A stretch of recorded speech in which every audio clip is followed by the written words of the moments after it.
Herkese merhabalar, ben Huri. Huri Metek Mutfak'ta mutfağıma hoş geldiniz. Evde bir çay bardağı irmik, bir adet portakal varsa bu kolay tatlıyı hemen hazırlayabilirsiniz. Fırın kullanmadan tavada hemen şipşak hazır. Hem pratik hem de gerçekten çok lezzetli. Mutlaka deneyin.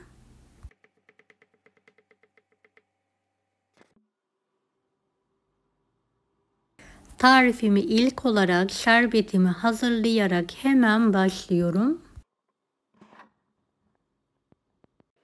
2 su bardağı toz şeker,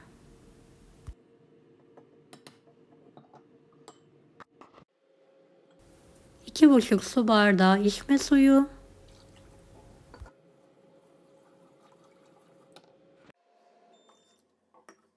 'Evet, karıştıralım ve ocağın üzerine alalım.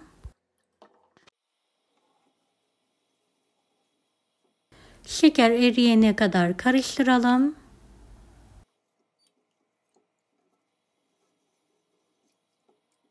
...10-15 dakika şerbetimizi kaynatalım.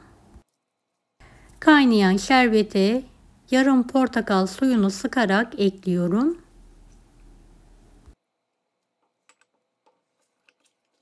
Evet, artık şerbetim kıvam almaya başladı.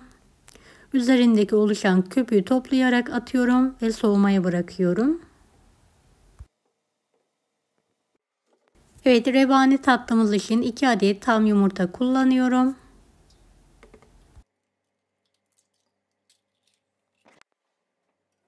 Bir fiske tuz, karıştırmaya başlıyorum. 1 çay bardağı toz şeker ekliyorum.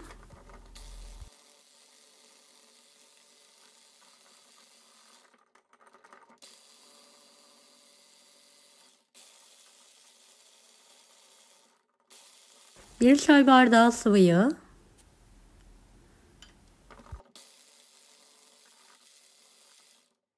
1 çay bardağı yoğurt.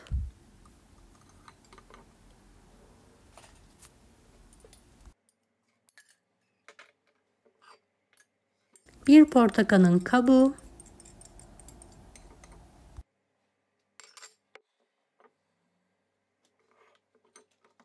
Homojen olana kadar karıştıralım.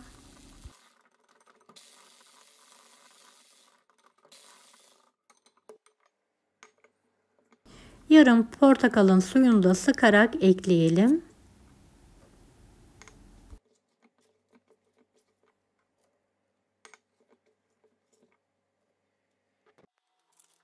Bir paket vanilya,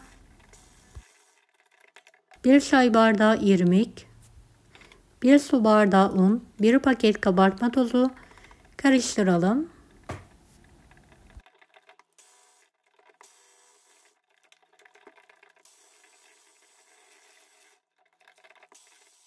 Evet, kıvamı koyu olmalı, videodaki gibi.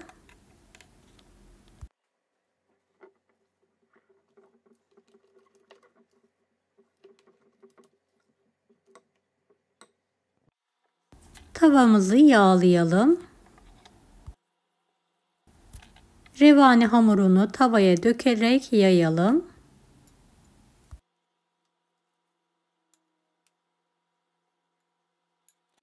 Kapağını kapatalım. Ocağı kısık olacak şekilde ayarlayalım. Evet, kapağında oluşan buharı ara sıra bir peçete yardımıyla silelim.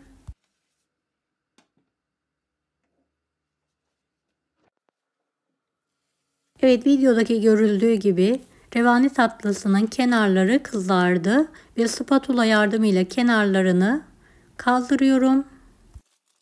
Bir fırın kağıdı seriyorum. Pasta tabağı yardımıyla ters çeviriyorum.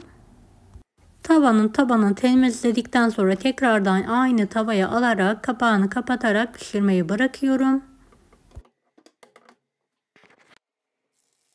Evet, kapağı tekrardan siliyorum. Tekrardan ters çeviriyorum. Bu sefer kağıdı çıkartıyorum.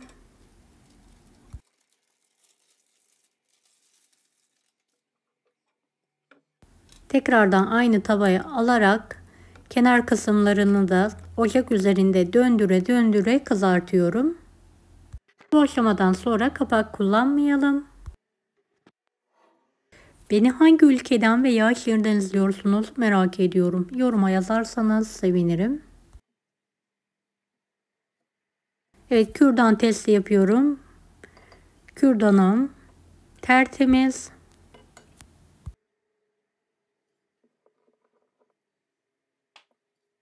Ve artık ocağın altını kapatıyorum.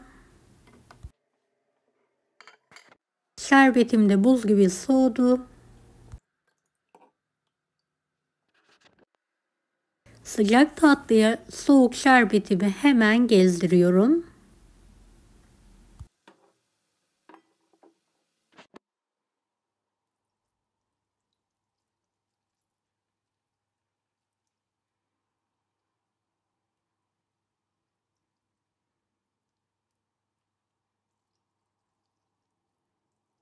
Evet, gördüğünüz gibi sünger gibi 1-2 saniye içinde şerbeti hemen çekiyor.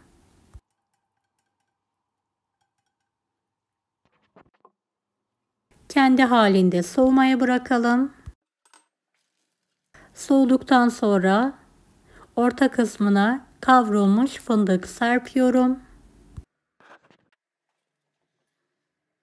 Şöyle tavayı zarar vermeden bir hamur kartıyla dilimlere keserek ayırıyorum.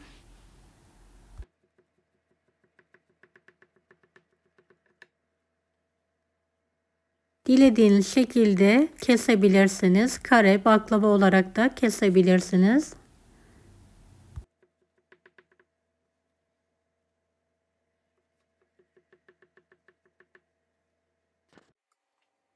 Evet, bir tane dilimi çıkartarak sizlere yakından göstermek istiyorum.